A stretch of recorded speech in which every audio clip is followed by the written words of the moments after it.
Bud Scott is an advocate for 788. It's good to see you, Bud. Good to see you as well.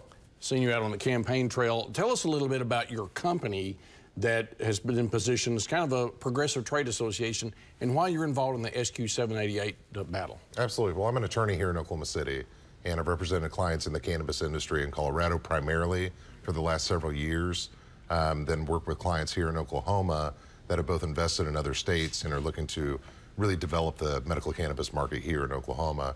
I was approached by several of those clients last year to put together what's a 501c6 trade association. Think of it as a chamber of commerce for the cannabis industry. And we basically have a three-legged stool approach. One is working on public policy, the other is developing market partnerships from within the industry, and the third is doing continuing education and community outreach. Let's talk about the campaign. Sure. It is people like Senator Langford have come out strong against State Question 788. You have a group of opponents who are just saying this State Question 788 is not medical. What is your response? So this morning I was actually down in Ada speaking at a Rotary Club, and I pointed to the four truths that the Rotarians use, and one of those is it the truth? And I think that's how we have to approach this campaign. And what we've seen from the no side is, unfortunately, what we're seeing all too often in politics today is just an absolute diversion from truth and fact. The no campaign here is really ignoring the facts that we're seeing so many positive impacts from medical marijuana in other communities. Senator Langford obviously had a commercial piece where he's talking about the unraveling of our moral fabric in Oklahoma if this passes.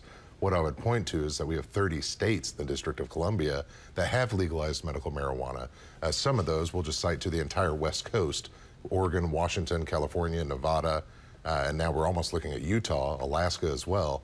These states that have all gone full-blown recreational, not just medical, they outperform us in Oklahoma in every single economic indicator, health indicator, public education indicator, and quality of life.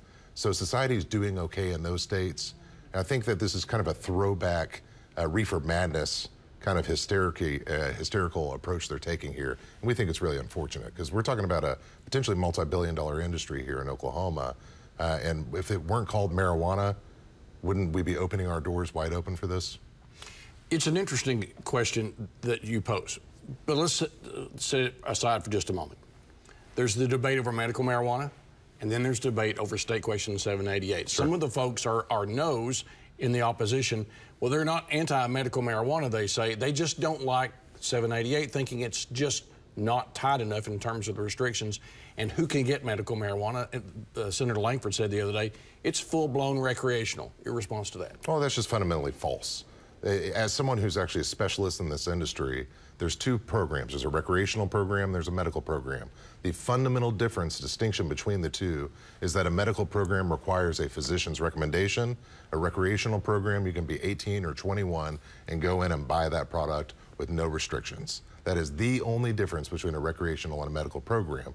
So the entire crux of the opposition's campaign is that this is recreational, and that's just fundamentally untrue, because State Question 788 requires that a board-certified physician actually make a recommendation for one of those patients so they can have access to this product. Last question. When people go into the ballot box a week from Tuesday, what do you think they should be thinking about in terms of this issue? Because there's so much publicity about it right now. Sure, absolutely. Well, State Question 788, what are we ultimately asking Oklahomans?